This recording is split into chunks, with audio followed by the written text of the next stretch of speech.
This is a cabin room tour of cabin 8532 on Mariner of the Seas. Even before you enter, you can tell that this ship is pretty dated with all of the pinks and coral pastel colors. As you enter, this is a little narrow entranceway. You're going to have a closet to your right. It's a pretty decent sized closet with plenty of shelving. It has more than enough life vests. On the door, you're going to see your evacuation route. And to your left is the narrow bathroom. For one person, it was more than enough room. If you start to try to fit a family in this cabin, I believe this bathroom would be pretty tight. Not that everyone's going to be in there at the same time, but with lots of people going in and out, it's just kind of small. The shower was coffin-like. I thought I would have issues with my claustrophobia, especially since I couldn't shower with the doors open. But once you're inside, if you're, an average-sized person, it was enough room. I like that the shower head adjusted up and down. Since I'm only 5'2", I like being able to bring it down lower. And the amenities were nice. It was a combo shampoo bath wash type liquid, and it smelled pretty good. It just didn't lather up that well, so luckily I brought mine from home. Okay, to your right, after the closet, you have a nice size vanity/desk. There is storage on both sides of the mirror. There's a light switch to illuminate the mirror. If you pull out the middle desk, that's where you're going to find your breakfast menu and cards to hang on your door if you want the continental breakfast.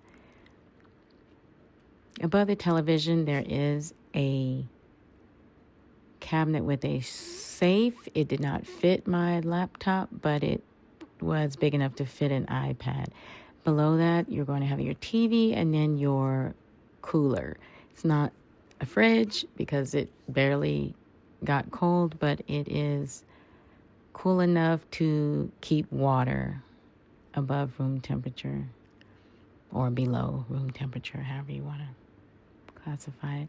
This sofa to the left is not a pull-out sofa in this particular room because this is only for 1 to 2 guests. On the side of the telephone, there is a USB port. A lot of people claim that there were no places to charge a phone by the bed, but I was able to charge my phone using that port, and in 6 to 8 hours while I slept, it was at 100%, so that is an option. This is a king-size bed once both beds are put together. The balcony is a decent size. I've stayed in rooms with larger balconies, but it's certainly enough for just one person or 2 people if you're just going to sit out there and have coffee in the morning or a glass of wine at night, which I was able to do. It has a light above in case you want your balcony to be lit up. It has a decent-sized bistro table and 2 chairs that lean back but don't recline all the way back. But they don't want you to lay them flat anyway, as the sticker states on the top of the chair.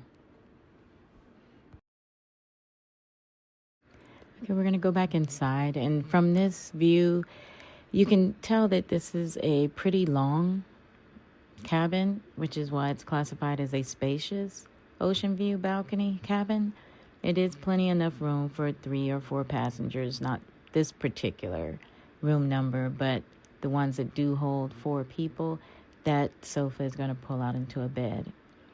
Okay, and now on either side of your bed, I forgot to mention there is a reading light in case you wanted to read in bed and not disturb the other passenger.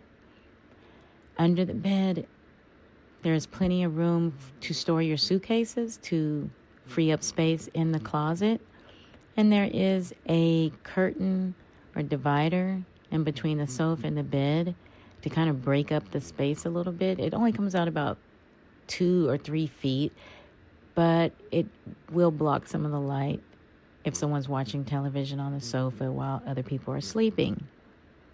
I found this room to be outdated and worn, but it was sufficient. The bed was pretty hard. I'm sure if you ask the room steward, they can bring you a mattress topper, but I didn't bother. It was only 5 days. This room has plenty enough space if you did want to put a family in here. As you can tell from the clone clip, that if 4 people were in here, they would be quite comfortable. In my opinion, I enjoyed this particular cabin for its sheer size and the balcony. I enjoyed waking up in the morning, watching the sunrise, as well as sunset in the evening. Be sure to subscribe, like, and click notifications as I'll be rolling out my review of the cruise on Mariner of the Seas. Until then,